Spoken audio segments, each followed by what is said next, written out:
they are not there in the house. Upset. Professor Ram Gopal Yadav ji. The debate will go on up to 2 o'clock and again continue tomorrow. धन्यवाद श्रीमान। मैं अपने आप को किसानों तक ही सीमित रखना चाहता था, लेकिन अभी आदरणीय केशवराव जी ने जब हेल्थ की बात की, मैं जहाँ तक मैंने समझा है, मैं ये बताना चाहता हूँ इस सदन को कि बहुत तालियां बजाई गई कि हेल्थ का बजट 117% बढ़ा दिया गया। उसमें मिनिस्ट्री और घुसेड़ दी, ड्रिंकिंग वाटर, सैनिटेशन, पूरे शेखावत साहब की मिनिस्ट्री भी दे दी गई। फैक्ट ये है कि 2,29,000 करोड़ के बजट में केवल 73,000 crore ministry of health and family welfare और लगभग 2700 करोड़ रुपया केवल ICMR के लिए, हेल्थ रिसर्च के लिए। वैक्सीन की इतनी बात कर रहे हैं सब कुछ। मैंने पूछा था अधिकारियों से, ये बताइए जब ICMR का हिस्सा है, उसकी मदद से भारत बायोटेक ने ये जो वैक्सीन बनाई है, उसमें हमें कितना, हमारे ICMR को जो बड़ा मार्केट है, इससे बड़ा कोई मार्केट नहीं है आज दुनिया में, कितना पैसा मिल रहा है? कोई पैसा नहीं मिल रहा है। हमारे साइंटिस्ट काम करें, लाभ उठाए भारत बायोटेक। ये स्थिति है। केवल GDP का 0.5%। मैं कहना चाहता हूं, तथ्य देखा, अगर गलत हूं तो मैं माफी मांग लूंगा। केवल GDP का 0.5% हेल्थ और फैमिली वेलफेयर पर बजट खर्च करेगा आएगा जब 11% ग्रोथ रेट होगी आपकी, तब 21-22 में। खैर ये बात इसलिए मैंने कही कि केशवराव साहब ने और सारे देश को ये बताया जा रहा है कि हेल्थ पे ऐसा किया गया, ऐसा कुछ नहीं है। ये सारी मैंने इसीलिए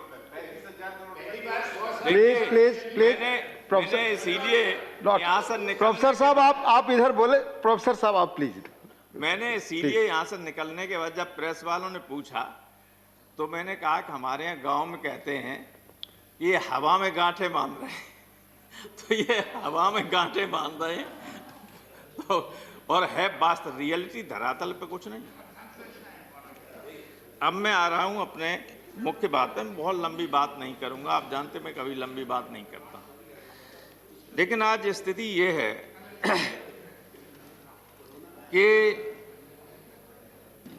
देश के किसान, मैं देश की इसलिए बात कर रहा हूं कि पंजाब, हरियाणा और पश्चिमी उत्तर प्रदेश तो दिल्ली के पास है, ये यहाँ आ सकते हैं और इसलिए आए हैं। वरना नासिक से लेके लाखों की तादाद में लोग मुंबई गए, पवार साहब ने एड्रेस किया उनको, और दक्षिण भारत में कई जगह लाखों की संख्या में लोगों ने रैलियां की, इन कानूनों के खिलाफ विरोध प्रदर्शन किया। अब हमारे किसान बैठे हुए हैं कई महीनों से। तमाम किसानों की जान जा चुकी है, सर्दी की वजह से, भूख की वजह से, अन्य तमाम कारणों से। लेकिन सरकार ऐसी निर्दयी हो गई है, ऐसी बेरहम हो गई है कि उसके ऊपर कोई असर ही नहीं हो रहा है, कोई असर नहीं हो रहा है। आप ये बताइए कि अगर आप उनको 1.5 साल तक होल्ड करने के लिए, रोकने के लिए राजी हो जाते हैं, तो इसमें क्या दिक्कत है कि उन तीनों बिलों को विथड्रॉ करके इस सेशन में रिपील कीजिए उस एक्ट को, और नए बिल ले आइए, उनको स्टैंडिंग कमेटी को भेज दीजिए, और उसके बाद नए बिल पास कर दीजिए। अगर पहले भी आपने विपक्षी मांग मान ली होती कि स्टैंडिंग कमेटी को भेज दी जाए तो ये संकट नहीं आता। अब मैं देख रहा हूं कि हमारे गाजीपुर बॉर्डर पर और टीकरी हो चाहे सिंगू बॉर्डर हो, सब पर सड़क खोदकर कंक्रीट की दीवारें बना दी गई हैं। उससे पहले कांटे लगाए गए हैं। मतलब जो हमारी पार्लियामेंट की सुरक्षा नहीं है उससे ज्यादा जबरदस्त सुरक्षा की गई। पाकिस्तान बॉर्डर पर भी ऐसा नहीं है। मैंने तो वो बॉर्डर भी देखी, वहां भी इस तरह का नहीं है। तो ये क्या हमला करने आ रहे दिल्ली पर? और बार बार हमारे राष्ट्रपति के अभिभाषण में भी इस बात की चर्चा करवा दी आपने। राष्ट्रपति को आप जानते हैं कि राष्ट्रपति तो वही कहेंगे जो आप लिखेंगे। उससे न एक लाइन इधर कह सकते हैं न एक लाइन उधर कह सकते हैं। वो अगर अपने मन की बात कहना चाहें तब भी नहीं कह सकते। अब किसान अपनी मन की बात कहना चाहता है इसलिए आया, क्योंकि वो अगर टेलीविजन और रेडियो पे उसकी बात आ नहीं सकती, इसलिए बैठा इसलिए है कि वो अपनी मन की बात आपको सुनाने आया है।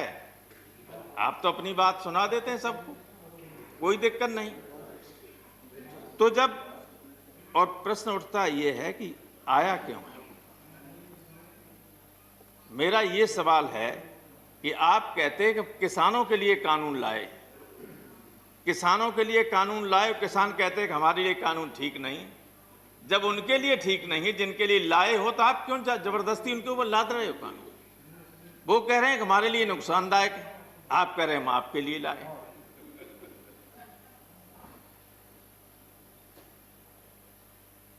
अब देखिए, जो एमएसपी की बात चलती है, ये ऑर्डिनेंसेस आ गए थे पहले ही जून में, और बाद में विधेयक आए जब सत्र चला तब। मैं आपको उदाहरण देना चाहता हूं कि स्थिति कितनी खराब हो गई। लास्ट ईयर जब ये अध्यादेश नहीं आया था, उससे पहले हमारे यहाँ मक्का का भाव था 22 रुपया कुंटल, 2200 रुपया कुंटल। और इस बार जब यह अध्यादेश आपने लागू कर दिया, उसके बाद मेरा तमाम जमीन खाली पड़ी रहती थी, धान, उसके बाद आलू गेहूं ये सब करते रहते थे। तो लड़के करते थे, उन्होंने कहा साहब मक्का 2200 रुपया कुंटल बिक रही है, अब की मक्का कर दीजिए। मक्का की तो 1100 रुपया कुंटल बिक, 1100 रुपया कुंटल। और आपकी एमएसपी है सर, एमएसपी है हाइब्रिड की 2660 रुपया और सामान्य मक्का की 1860 रुपया। तब हमारी मक्का, मेरी कोशिश करने के बाद भी प्रशासन ने कहा कि हम नहीं खरीद पाएंगे। दलालों की तो खरीद लेंगे, लेकिन आम लोगों को आपके बिहार में तो स्थिति इससे भी ज्यादा खराब थी। आप पता करिए कि मक्का क्या हिसाब बिकी। तो एमएसपी के मिलने का कोई सवाल नहीं है। अब इसलिए नहीं कि आपने कहीं इस कानून में ये नहीं लिखा कि मंडियों के अलावा जो प्राइवेट मंडियां बनेंगी, और प्राइवेट बनेंगी क्या? हमें लगता है इन लोगों को कई साल पहले से पता था, बड़े लोगों को, ये ऐसे कानून आएंगे।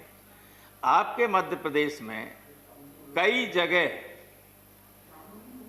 एक बड़े व्यापारी नहीं, जिसका नाम रोज लोग देते, मैं नहीं लेना चाहता हूं, लेकिन कई करोड़ टन चावल और गेहूं भरने के लिए, रखने के लिए गोदामें बना ली। 4 साल से बन रही थी। दिग्विजय सिंह जी, माननीय दिग्विजय सिंह जी अच्छी तरह जानते हैं।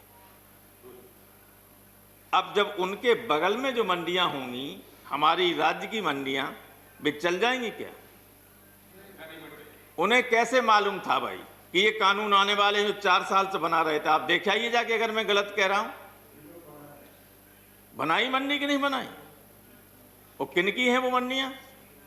जिनके हवाई अड्डे हैं, कुछ दिनों बाद जिनकी रेलें भी हो जाएंगी, जिनके, अब देखिए, अब लखनऊ हम गए तो वह चौधरी चरण सिंह हवाई अड्डा है, लेकिन नाम लिखा हुआ है अडानी, लिखा है हर जगह, हर लखनऊ की हर सड़क पे उसके बोर्ड लगा दिए गए, होर्डिंग। आप बाहर जाइए, अगर 10 मिनट गाड़ी खड़ी करेंगे तो इतना रुपया, और 10 मिनट से ज़्यादा हो गया तो इतना रुपया। आपको अगर कोई छोड़ने आया, आप वीआईपी हैं, उनके साथ आपके साथ गाड़ियाँ चली आईं, थोड़ा सा हवाई जहाज लेट है और आपसे नमस्ते करने के लिए, खड़े बात करने के लिए रह गए, तब तक पता चला गाड़ी का पैसा बढ़ गया। बहुत बुरा हाल है। तो वही स्थिति इसमें है कि किसान क्यों परेशान है? किसान जानता है बहुत अच्छी तरीके से सबसे बेहतर मंडियां काम करती हैं पंजाब और हरियाणा की, और वो जानता है कि जब ये मंडियां बेकार हो जाएंगी तो मनमाने तरीके से व्यापार, ये जो बड़े उद्योगपति हैं जिनकी मंडियां बनेंगी निजी, वे किसानों को कहेंगे कि हम इस भाव पे लेंगे, लेना हो तो दो, न देना हो तो रखो अपने घर।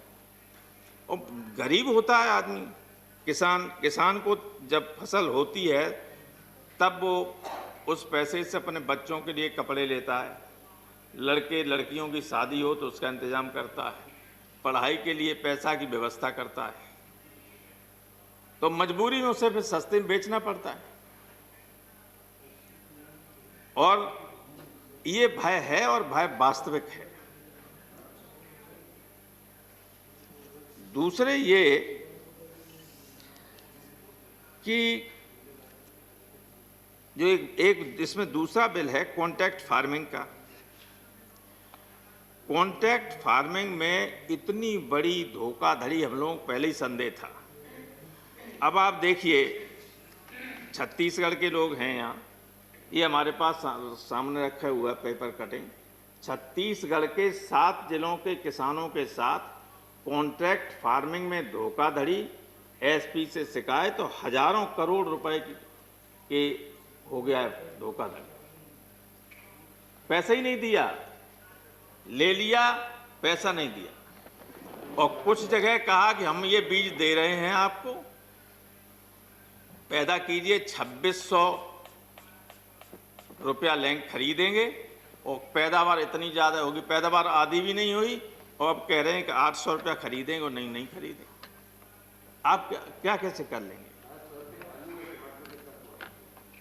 आपने कहीं इस बिल में ये व्यवस्था नहीं की कि चाहे राज्य की मंडी में खरीदा जाए, चाहे कोई इंडिविजुअल खरीदे, चाहे कोई और प्राइवेट मंडी वाला खरीदे, इस एमएसपी से कम लागत पर, कम कीमत पे कोई नहीं खरीदेगा। ये गारंटी अगर एक लाइन लिख दे जाते तब भी लोगों को भरोसा रहता है कि इसमें हमारी एमएसपी बची रहेगी। अब केवल ऐसे ही कहते रहोगे कि एमएसपी नहीं जाएगी, कहाँ आपने गारंटी की? भाई जो बड़े बड़े व्यवसाय खरीदेंगे लोग, और कॉन्ट्रैक्ट फार्मिंग का एक मालूम क्या और डर है? एक डर ये है कि वो छोटे छोटे, जैसे 3 एकड़ से कम किसान हिंदुस्तान में लगभग 85% है, वो कॉन्ट्रैक्ट लेंगे तो पता चला कि 500 एकड़ ले रहे हैं, पूरे 2-4 गांव की जमीन ले ली कॉन्ट्रैक्ट। अभी तो हम लोग देते हैं कि मान लो बटाई कोई ले लेता तो 1 फसल के लिए दे देते हैं, 2 फसल के लिए दे, 2 साल के दे, उससे ज़्यादा नहीं देते कि कहीं कब्जा न कर ले। ये लेंगे 25-25 साल के लिए। तो जो लोगों को भय है कि हम बेघर हो जाएंगे, बेजमीनी हो जाएंगे, तो क्या गलत डर है उनके मन में? ये सही है।